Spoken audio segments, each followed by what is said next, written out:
আসসালামু আলাইকুম রহমতুল্লাহ। বৃহস্পতি কাছে দূরে দেশ ও প্রবাসে যে যেখান থেকে দেখছেন আপনাদের সকলকে আরাবিয়া টিভির আজকের আলোচনায় স্বাগতম। আজকে আমি মূলত কথা বলবো ইরান এবং ইসরায়েলের যে সংঘর্ষ, এই সংঘর্ষে ইসরায়েল যে মূলত হেরে গেছে, চূড়ান্তভাবে তারা হেরে গেছে, কিভাবে হারলো এই বিষয়টাই আমি আলোচনায় আনতে চাচ্ছি। সাথে সাথে ইরানের বেশ কিছু পদক্ষেপ আমাদেরকে বিমোহিত করেছে, সেই পদক্ষেপ নিয়েও দু একটি কথা বলবো, একেবারে ছোট্ট করে। আশা করি 5-7 মিনিটেই শেষ করার চেষ্টা করব।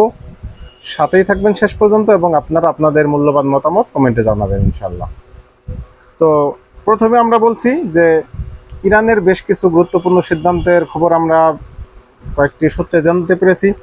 তার ভিতরে একটা হচ্ছে ইরানের সর্বোচ্চ নেতা আয়াতুল্লাহ আলী খমিনি, ইরানের যেই তিনি এতদিন শাসন কর্ম চালিয়েছেন, তিনি বর্তমানে রেভলিউশনারি গার্ড, যেটাকে সংক্ষেপে আইআরজিসি বলে, এর সর্বোচ্চ পরিষদের কাছে যুদ্ধকালীন ক্ষমতা হস্তান্তর করেছেন।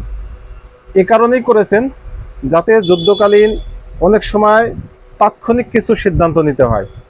যেহেতু আয়াতুল্লাহ আলী খমিনির তার উপর একটি আছে, টার্গেট আছে, তাকে হত্যার একটি প্ল্যান বা মিশন নিয়ে ইসরায়েল সামনে বাড়তেছে, বা যুক্তরাষ্ট্র মোটামুটি এই বিষয়টা আলোচনায় এনেছে, যে কারণে তিনি মনে করছেন যে তার এই মুহূর্তে একটু আন্ডারগ্রাউন্ডে থাকা বা একটু আত্মগোপনে থাকা বা একটু সাবধানে থাকা, এটা সতর্কতা স্বরূপ এটা দরকার।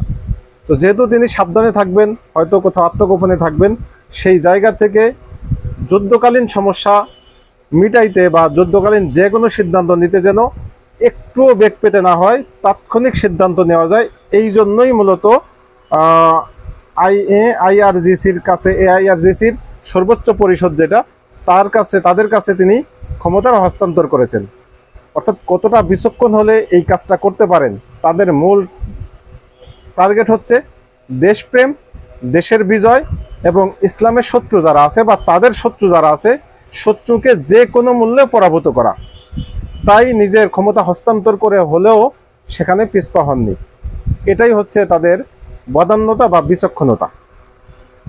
দ্বিতীয়ত আরেকটি বিষয় আমার নজর কেড়েছে, ইরানের প্রেসিডেন্ট তিনি একটি ঘোষণা দিয়েছেন। কি ঘোষণা দিয়েছেন? তিনি বলেছেন যে আমরা সবসময় শান্তি ও স্থিতিশীলতার পথ অনুসরণ করেছি। অর্থাৎ ইরান তাদের বক্তব্য অনুযায়ী এই পর্যন্ত কখনোই শান্তি শৃঙ্খলা তারা বিনষ্ট করেননি বা কোনো দেশে আক্রমণ করেনি আগ বাড়িয়ে। বস্তুত আমরা তাই দেখছি যে ইরানের কাছে এত অত্যাধুনিক অস্ত্র থাকার পরেও তারা সামান্যতম কারো প্রতি সেভাবে চোখরাঙ্গানি বা খবরদারি বা মাতব্বরি এগুলি তারা করেননি, বরং তারা সবসময় শান্ত থেকে তাদের উপরে বিভিন্ন সময় যে আক্রমণ এসেছে, সেই আক্রমণকে কিভাবে মোকাবেলা করা যায় সেই চিন্তায় তারা নিমজ্জিত ছিলেন। এরপরে তিনি বলেছেন, কিন্তু বর্তমান পরিস্থিতিতে শান্তি কেবল তখনই সম্ভব যখন জায়নবাদীরা আগ্রাসন বন্ধ করবে এবং স্থায়ীভাবে তা বন্ধ রাখার গ্যারান্টি দিবে। অর্থাৎ জায়নবাদী তারা বলতে এখানে ইসরায়েলকে বুঝিয়েছে।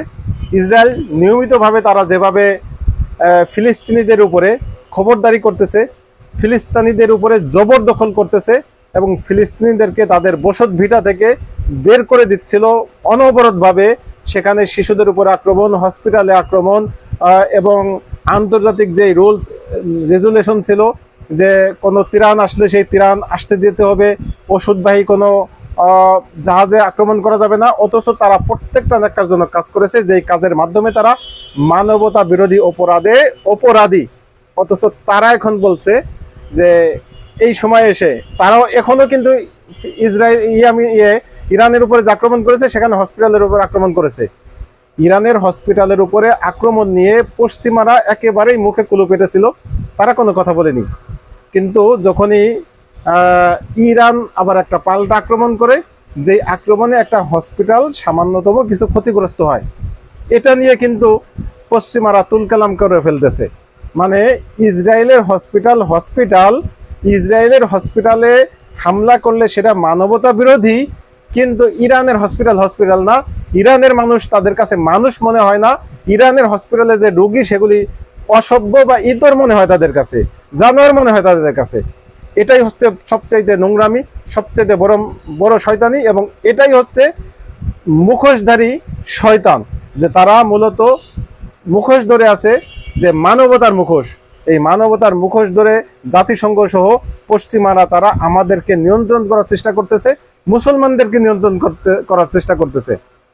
মুসলমানদের মারাত্মক কোনো ক্ষতি হয়ে গেলেও সেটা নিয়ে তাদের কোনো বাছবিচার নেই, কোনো উচ্চবাচ্য নেই, কোনো বক্তব্য নেই।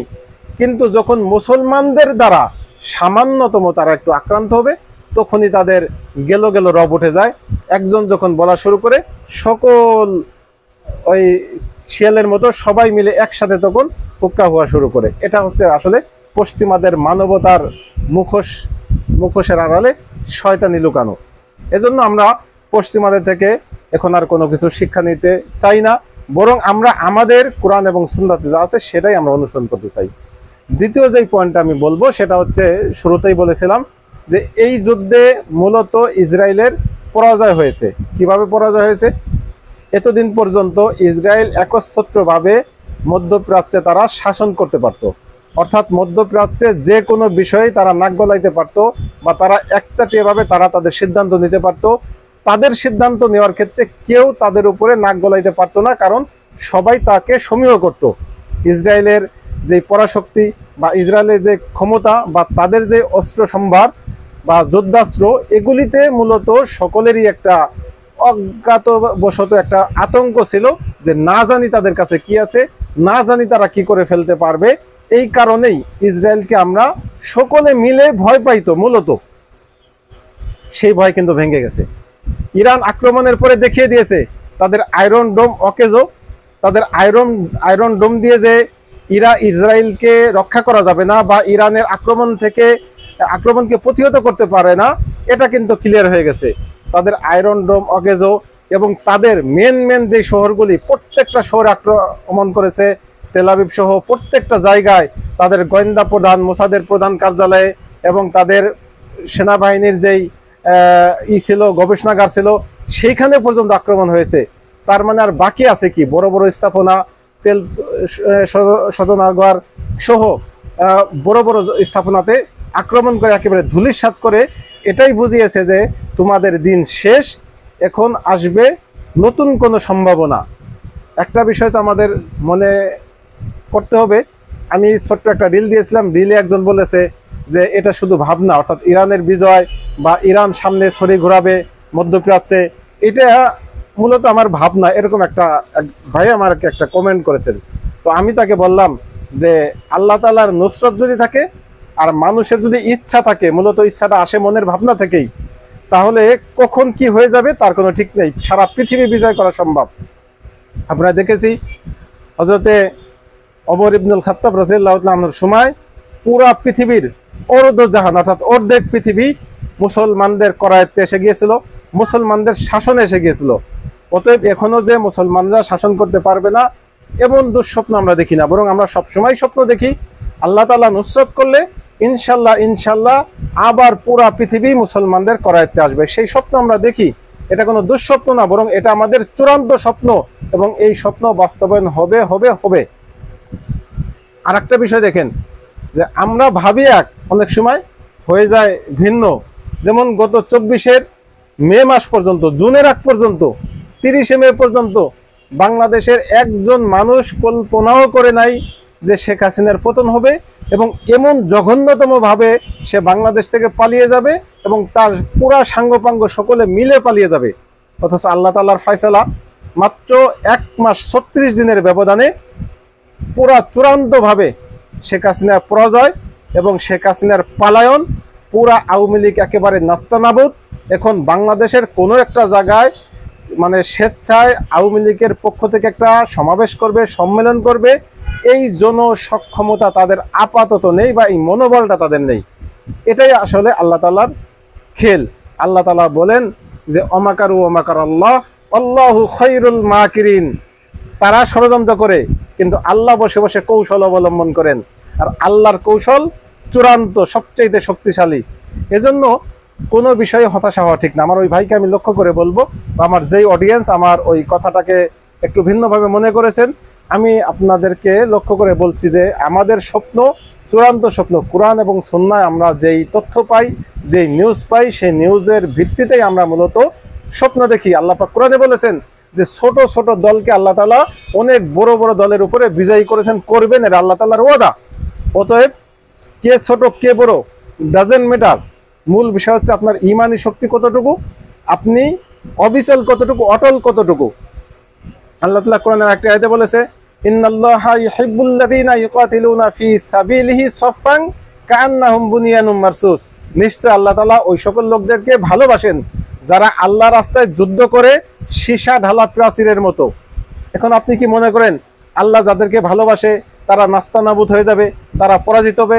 হ্যাঁ, হয়তো দুনিয়াতে ক্ষণিকের জন্য তারা পরাজিত হতে পারে, কিন্তু মুজাহিদ মুসলমান তাদের চূড়ান্ত পরাজয় কখনোই ঘটবে না।